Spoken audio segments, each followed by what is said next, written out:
Nitro RC Nerds here, and I thought this week for our current projects, what I'm going to do is actually kind of break it up among the different vehicles because there's a lot going on. I don't want to end up making like a 15-20 minute video. The way I figure I'll just make the videos exclusive to a specific vehicle, and that way if you choose to watch it, fine. If not, that's fine too.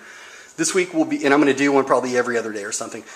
For today, this is the update on the Losi 810, and I would say probably we get the least amount of traffic on Losi 810 videos because we don't have a lot of subscribers who own one, but I don't care. This is, top priority for me at all times. So this is the one I'm starting with.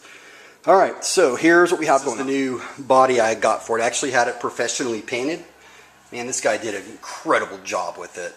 And really what I told him, I said I wanted it to use the exact same color scheme as the Losi 810 stock body because, that's the look for it. This will be my practice body, with this right here being the racing body for it. So you can see the similarities on it. But this just kind of gives it's same but different. I took it out for a little test run and I ended up stripping the spur gear on it because I lost my gear mesh, and I thought, man, that's odd. No big deal. Just go into my bucket of parts here, and I've got plenty of different spur gears and stuff for it. So I put a new spur gear on, and it worked great. You can see the one here that was on it. It actually lost a lot of its bite. Didn't necessarily get stripped in any specific area, but the way to judge these is this lip around it. And the more prominent that lip is, the more that your teeth are worn down, obviously, because that should almost be flush on a new one. Now I forgot the new spur gear on it. I took it out just for a little light bashing session.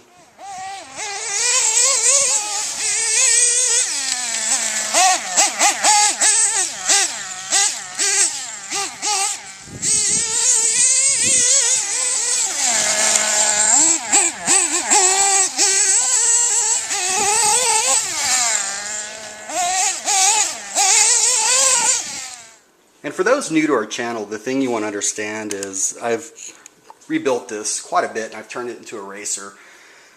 And of course, your objectives in that is speed and durability. Speed, I have that licked. I mean, this thing is absolutely freakishly fast. And that's because as I went through and made it more durable, at the same time also lightened it up, and I kept the integrity of what this is, and that's a rocket. In fact, I went through and I recently did an audit of the parts, and the only original parts that are still on here, the chassis, the engine, clutch bell, and the crown gears, I believe, in the rear diff. That's it. Everything else completely changed, or kept up, kept like new. Then I took it to the track, and it did really good. It held up well. The only problem is, probably after, about 3 laps, suddenly I lost my gear mesh again. Unbelievable. And here's the offending piece right here. If I can just flip this over, you can see that's not good. And again, this has been thread locked. It's just been, these things are so flimsy, these blocks right here, that the more you take the engine off and put it back on, which I do quite a bit, you're only going to get so many different pulls on this. So anyways, with that, I think that is going back into my bag of parts. I have a few other engine blocks. I'm not sure what sort of shape these ones here are in. I think I have another set somewhere, but I'm going to try those. I'm probably going to order another one. Additionally, there's an aftermarket one that I may look at. These are like $8-10, and they're, like I said, they're very flimsy. But the aftermarket ones are like $25. Trying to do a little research to see if they're worth it. They're really quick change, which I don't really care about. I'm more worried about durability, because this is probably the 3rd set that I've gone through. And the other thing I noticed at the track was that the engine idle seemed pretty high. And I thought that was odd, because I had the engine tuned great just, the few days prior. And so I lowered the idle, and the temps were fine. In fact, I was running it really hard, and the temps never went over probably 200, 210. When I was checking, so I thought that's a little strange too, but hey, whatever. And so when I got it home, I started, inspecting it, and I was looking at the gear mesh and stuff, and I'm seeing a little bit of fuel here and on here, more than typically, right? So I thought, okay, there's got to be something. So I checked the caps. I thought maybe it's just a cap seal. That was fine. The tubing is fine. And then when I took the engine off, I started getting this crap coming out of the stinger. I was like, oh man. And so it's kind of hard to see, but I looked and I could see some fuel around here. Essentially what happened is the coupling right here came loose. And this is actually a good pipe. I really do like this Losi pipe. It's a two-piece, but it has to be maintained. And obviously right there you can see that's not good for it. So that was what causing, what appeared to be the high idle. So at this point I have, I guess, three choices.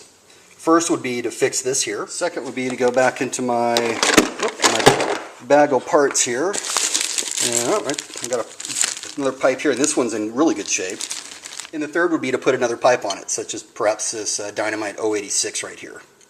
And it's not like I'm necessarily even looking to upgrade this pipe, because I actually do. I like this pipe. I think it works, almost perfect for this engine. But, I'm not adverse to trying something new, because you can always get better.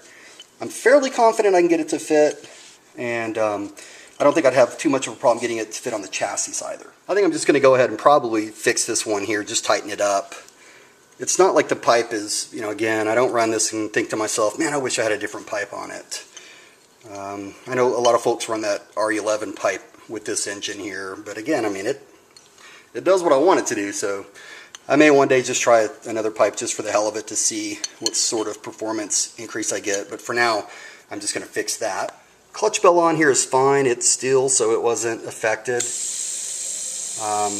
Really no problems there with the clutch bell. However, I do have one new bell and new pinion ready to go whenever I decide to change that out, which is probably going to be when I put the new engine on it, the new 3.4 that I have. And then finally, after going through a post-practice inspection, the one thing that really ticked me off the most is the battery tray. This pin right here came right off. And it's not serviceable. And you can see here it actually bent a little bit. It's not serviceable. I have to replace the whole tray. Not a big deal. The thing that I guess ticks me off is this is the second tray I've had to put on it. The first one, hey, it was my fault. I was driving it down my sidewalk and I crashed into a mailbox sideways going probably 40 miles an hour. And I learned that lesson. But this one here, I didn't really have any really bad crashes or anything at the track. So I don't know, I have to think through this, see if there's any other options for it, because I don't want to just keep switching these out. But to that end, the first tray I had, it went through some massive crashes and it held up, so we'll see. I don't necessarily think of this as a weak point, but definitely something to keep my eye on. So with that then, the only task I have for this week, put on new engine blocks, fix this pipe, and then put on a new radio tray.